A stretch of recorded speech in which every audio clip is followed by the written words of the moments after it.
JP road police સ્ટેશનની અંદર અમારી પાસે પ્રારંભિક એવી માહિતી આવેલી હતી કે જે ફરિયાદી છે ઇમ્તિયાઝભાઈ બંજારા એ જે મૃતક છે એના મોટા ભાઈ હતા અને એમના નાનો ભાઈ જે મૃતક ઇરશાદ એ મરી ગયો છે એના બાબતે અમને જાણ કરેલ અને ત્યારબાદ અમે લોકો શરૂઆતમાં જાણવાજોગ દાખલ કરી હતી. જાણવાજોગના આધારે અમે લોકોએ પોસ્ટમોર્ટમ રિપોર્ટના આધારે ગુના દાખલ કરવાની પ્રક્રિયા ચાલુ કરી છે.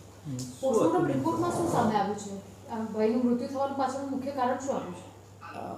પરિવારજનોને એટલે કે આ જે મૃતક છે ઇરશાદ એના મોટા ભાઈને શંકા ગયેલી કે એનો નાનો ભાઈ છે જે મૃતક એ 30-32 વર્ષની ઉંમરનો છે અને એવું એને શારીરિક કોઈ તકલીફ નહોતી તો અચાનક આવું હાર્ટ એટેકનું મૃત્યુ કેવી રીતે થયું તે બાબતે શંકાને ઉપજાવતા એણે એની પત્નીની એટલે કે જે મૃતક છે એની વાઈફ ગુલબાનો એનું વર્તન પણ જોતાં શંકા જતાં એને મોટા ભાઈએ અમારી પાસે આવીને આ અંગે જાણ કરી કે આ મૃત્યુ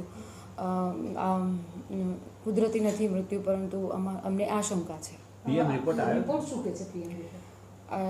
આ બાબતે શરૂઆતમાં કાર્યવાહીમાં પોલીસે જાણવાજોગ દાખલ કરી હતી. એના આધારે પછી એસડીએમ અને મામલતદાર રૂબરૂ આ જે કબ્રસ્તાન હતું એની અંદરથી એને આ મૃતદેહ કાઢવામાં આવેલો હતો. મૃતદેહ કાઢી અને પેનલ ડૉક્ટર દ્વારા આનું પીએમ થયેલું. પીએમમાં આનું મૃત્યુ કુદરતી મૃત્યુ નથી એવી રીતના જાણકારી મળી.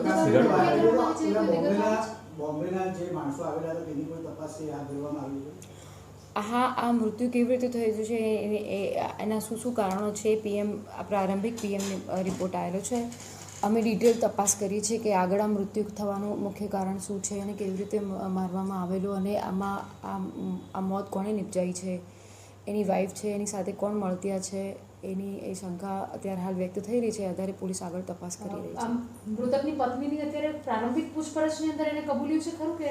હા, એની પ્રારંભિક પૂછપરછમાં એ કહી રહી છે કે એને એના પ્રેમી સાથે મળીને એના પતિની હત્યા કરી એવાનો પ્રયત્ન કર્યો છે. બેન, ઘરની બોડી કંઈ આપીને પછી આ કૃત્ય આચર્યું છે, સાચી વાત છે એવું કંઈ કબૂલાત? હા, એ આગળ તપાસમાં અમે લોકો તપાસ કરી રહ્યા છે કે એને આ મૃત્યુ નિપજાવવા માટે એણે કયા સ્ટેપ કરેલા છે, કેવી રીતે એને માર્યું છે, ગળે ફાંસો આપ્યું હતું કે અત્યારે કોઈ દવા આપી છે કે એ તપાસનો વિષય છે. અત્યારે કેટલા આરોપીઓને આપણે અટક કરી છે ધરપકડ? અત્યારે હાલ જે એની પત્ની છે ગુલબાનો એને અમે લોકોએ એની અટક કરવાની કાર્યવાહી ચાલુ કરી છે.